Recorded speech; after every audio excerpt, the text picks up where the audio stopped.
Supreme ಕೋರ್ಟಿಗೆ ಹೋರ ಅಂತ ಹೇಳ್ತಾರ ಅವ್ರು. ನಮ್ಗೆ ಗುರ್ತಿದೆ ಸುಪ್ರೀಂ ಅವ್ರು ಅಂದ್ರು ನಮ್ಗೆ ಹೈಕೋರ್ಟಿಗೆ ಹೋಗ್ಲಕ್ಕೂ ಫೋನ್ ಅದ, ಸುಪ್ರೀಂ ಕೋರ್ಟಿಗೆ ಹೋಗ್ಲಕ್ಕೂ ಫೋನ್ ಅದ. ನೀವು ಹೇಳೋದು ಅವಶ್ಯಕತೆ ಇಲ್ಲ. ನಾವು ನಿಮಗೆ ಪೈಲೆ ಮನವಿ ಕೊಡಾಕ ಬಂದಿದ್ದೀವಿ. ನೀವು ಪೈಲೆ ಇನ್ಕ್ವೈರಿ ಮಾಡ್ರಿ, ತಕ್ಕಿಕತ್ ನೀವು ಮಾಡ್ರಿ. ಯಾರೋ ಅಧಿಕಾರಿಗಳು ಕಾಯಿನ ಅಧಿಕಾರಿಗಳು ಹಾಕಿಬಿಟ್ಟು ರಾತ್ರಿ ಹೋಗಿ 6-8ಕ್ಕೆ ಮರ್ಕಲ್ಕ್ ಹೋದ್ರ ಅಲ್ಲಿ ಯಾರು ಇರ್ತಾರಪ್ಪ ಆ ಟೈಮ್ದಾಗ ಪಂಚಾಯತ್ ಒಳಗಡೆ? ಇಂಥ ಪರಿಸ್ಥಿತಿಯನ್ನ ಇವರು ನಾವು ಇವತ್ತು ಗ್ರಾಮ ಪಂಚಾಯತ್ ಸದಸ್ಯರೆಲ್ಲ ಧರಣ ಕೊಡಾಕ ಮತ್ತು ನಾವು ಹೋರಾಟಗಾರೆಲ್ಲ ಇವತ್ತು ಬಂದಿಲ್ಲಿ ಅವ್ರ ಹೋರಾಟಕ್ಕೆ ಬೆಂಬಲ ಕೊಡಾಕ ನಮ್ಮ ಮುಖ್ಯ ಕಾರ್ಯನಿರ್ವಾಹಕ ಅಧಿಕಾರಿಗಳೇ ಇದು ಹೊಣೆಗಾರರು. ಹಾಗಾಗಿ ನಾವು ತುರಂತ ಹೀಗೆ ಸರ್ಕಾರಕ್ಕೆ ನಾವು ಮನವಿ ಮಾಡ್ತಾ ಇದ್ದೀವಿ. ಅವ್ರದ ಒಂದು ಮನವಿ ಈ CS ಅವ್ರದ್ದು ಏನದ ಅಂತಂದ್ರೆ ಏನಂದ್ರೆ ಅದು ದಾನಶಾಹಿ ಭಾಳ ಹೆಚ್ಚಿಗೆ ಆಗ್ಯದ. ಕೂಡಲೇ ಏನದ ಅಂತಂದ್ರೆ ನಾವು ಅಧಿಕಾರಿ ಈ ಕೂಡಲೇ ಈ ಇನ್ಕ್ವೈರಿ ಮಾಡಿ ಇಂಥ ಅಧಿಕಾರಿಗಳಿಗೆ ದಯಮಾಡಿ ಎಲ್ಲೋ ಒಂದು ಇದರಲ್ಲಿ ಕೂಡ್ಯಾಕ್ರಿ. ಇಂಥ ಯಾಕಂದ್ರೆ ಅವ್ರು ಕೆಲಸ ಮಾಡಕ್ಕೆ ಇಲ್ಲಿ ಇದು ಆಗ್ತಾ ಇಲ್ಲ.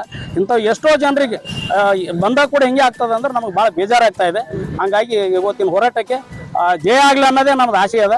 ಮತ್ತು ಅವ್ರ ಹೋರಾಟವನ್ನು ನ್ಯಾಯಯುತವಾಗಿದೆ ಅಂತ ಹೇಳಿ ನಮ್ಮ ಅಭಿಪ್ರಾಯ.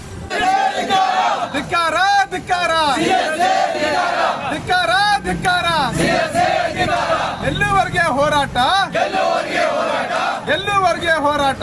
ಧಿಕ್ಕಾರ ಧಿಕ್ಕಾರ.